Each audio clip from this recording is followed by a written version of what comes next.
ఓం శ్రీ మహాగణాధిపతయే నమః. ఓం పరబ్రహ్మణే నమః. ఓం శ్రీ మాత్రే నమః. కేఎస్ఆర్ తత్వం వాస్తు జ్యోతిషాలయంకు స్వాగతం.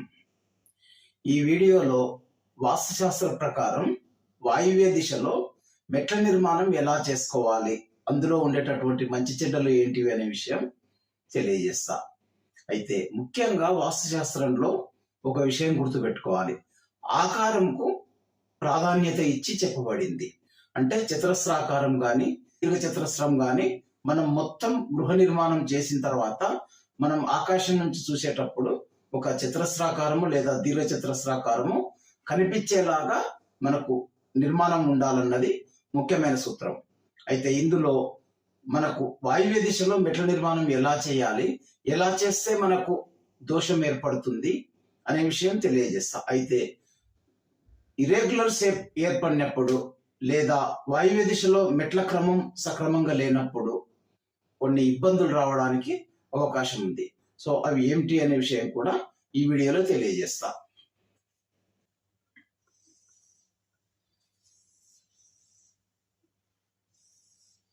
ఇది ఒక స్థలం, ఒక ఈస్ట్ రోడ్ అనుకుంటే, ఇది వెస్ట్ అంటే పడమర, ఇది వచ్చేసి సౌత్ అంటే దక్షిణం,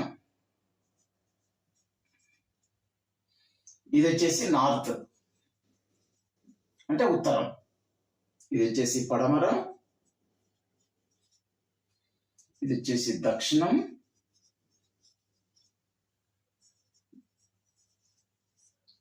ఇది వచ్చేసి ఉత్తరం, ఇది వచ్చేసి తూర్పు రోడ్డు, పడమర వాయువ్య దిశ. ఈ రెండు మధ్య దిశలు నార్త్ వెస్ట్ కార్నర్ అంటారు. సో ఇది వచ్చేసి వాయువ్య దిశ. అయితే మనం ఒక నిర్మాణం చేసుకునేటప్పుడు వాయువ్య దిశలో మెట్లు తీసుకోవాలంటే ఎలా తీసుకోవాలి?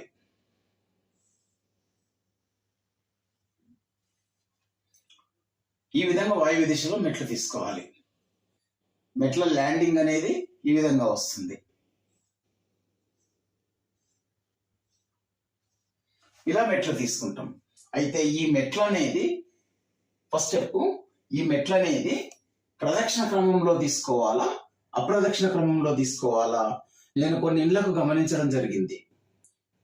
ఇక్కడ వచ్చేసి ప్రదక్షిణ క్రమంలో మెట్లు ఇస్తున్నారు. అయితే ప్రదక్షిణ అప్రదక్షిణ క్రమం అని తీసుకున్నప్పుడు ప్రదక్షిణ క్రమం అనేదే మంచిది అనే ఉద్దేశంతోన మెట్లు ఇక్కడ ప్రదక్షిణ క్రమంలో తీసుకోవడం అనేది చేస్తున్నారు. సో ఇది ఎప్పుడు కూడా అప్రదక్షిణ క్రమంలో, ఈ క్రమంలోనే మెట్లు ఉండాలి తప్ప స్టార్టింగ్ అనేది ఇంటికి దగ్గరగా ఎక్కకూడదు, ఇంటికి దూరంగా ఎక్కాలి. సో ఈ క్రమంలో మెట్లు ఉండాలి. అయితే మరొక విషయం, ఇక్కడ ల్యాండింగ్ దగ్గరకు వచ్చేసరికి మనం స్లాబ్ కనుక ఎక్స్టెన్షన్ చేసేటట్లయితే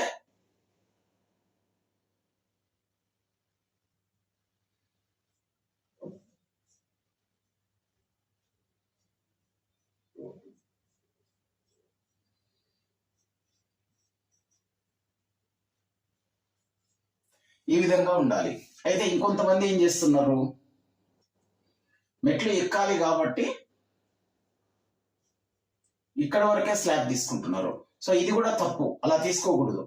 స్లాబ్ ఎప్పుడు కూడా మనకు ఒక ఆకారం వచ్చేలాగా, అంటే ఇప్పుడు ఏమవుతుంది, మనం ఆకాశం నుంచి చూసినప్పుడు ఈ ఆకారం మొత్తం కూడా మనకు ఒక రెక్టాంగిల్ షేప్ కానీ లేదా స్క్వేర్ షేప్ కానీ రావడం అనేది జరుగుతుంది. అయితే ఇక్కడ మరొక విషయం చూడాలి. ఏంటి, ఒకవేళ ఇట్లా మనం స్లాబ్ పెంచినప్పుడు ఒకవేళ ల్యాండింగ్ కనుక ముందుకు తీసుకోవాల్సి వస్తే అది ఎలా తీసుకోవాలి అంటే, మనం కిటికీల పైన సజ్జాలిస్తాము. సో ఎంతవరకు అయితే మనం సజ్జాలిస్తామో ఆ సజ్జాలయంకి ఈక్వల్ గా కూడా మనం ల్యాండింగ్ తీసుకోవచ్చు. ఇప్పుడు ఇలా మనం ఒక విండో తీసుకొని ఈ విండో లైన్ లో కనుక మనం సజ్జా ఇచ్చినట్లయితే, సో ఈ విండో లైన్ కి ఈక్వల్ గా ఇది ఎంత అయితే ఉందో అంత కూడా మనం ల్యాండింగ్ అనేది పెంచుకోవచ్చు. కానీ స్లాబ్ తీసుకున్నప్పుడు ఈ ల్యాండింగ్ తీసుకోవడమే బాగుంటుంది. ఎందుకంటే ఇక్కడ కూడా కొంత మనకు సేఫ్ అవుట్ కావడం అనేది జరుగుతుంది. అయితే వాయువ్య దిశలో మనకు ఏం దోషం ఉన్నా కూడా ఏం జరుగుతుంది, ఆ దిశకు వచ్చేసి వాయువుకు మరియు చంద్రగ్రహానికి ఆధిపత్యం చెప్పబడింది. అయితే ఆ స్థానంలో గనక మనకు ఏ చిన్న దోషం ఏర్పడినా కూడా ఆ గృహంలో నివసిస్తున్న వారికి మానసికంగా అంత అనుకూలత లేకపోవడం అనేది జరిగే అవకాశం ఉంటుంది. అదే కాకుండా ముఖ్యంగా కమ్యూనికేషన్ సిస్టమ్ కూడా దెబ్బతింటుంది.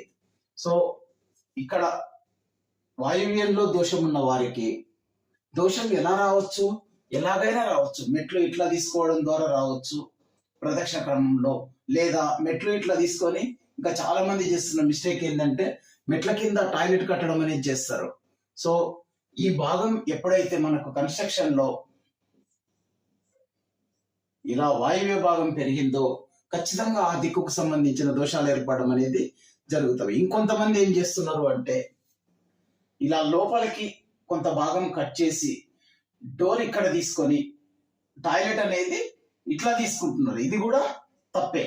సో ఇట్లా ఏ చిన్న దోషం ఈ వాయువ్యంలో వచ్చినా కూడా వాళ్ళకి కొంత మానసికమైన ఇబ్బందులు, అదేవిధంగా ఇతరులతో కమ్యూనికేట్ చేసే దాంట్లో ఇబ్బందులు, అదేవిధంగా ఈ దిశ వచ్చేసి పిల్లలకు చెప్పబడింది కాబట్టి పిల్లలు సరిగా సెట్ కాకపోవడం, ఏదో ఒక ఇబ్బంది పడడం అనేది జరిగే అవకాశం ఉంటుంది. సో ఈ వీడియో మీకు నచ్చినట్లయితే లైక్ చేయండి, షేర్ చేయండి. మరిన్ని వీడియోల కోసం ఈ ఛానల్ సబ్స్క్రైబ్ చేసుకోండి. సర్వేజన సుఖినో భవంతు. స్వస్తి.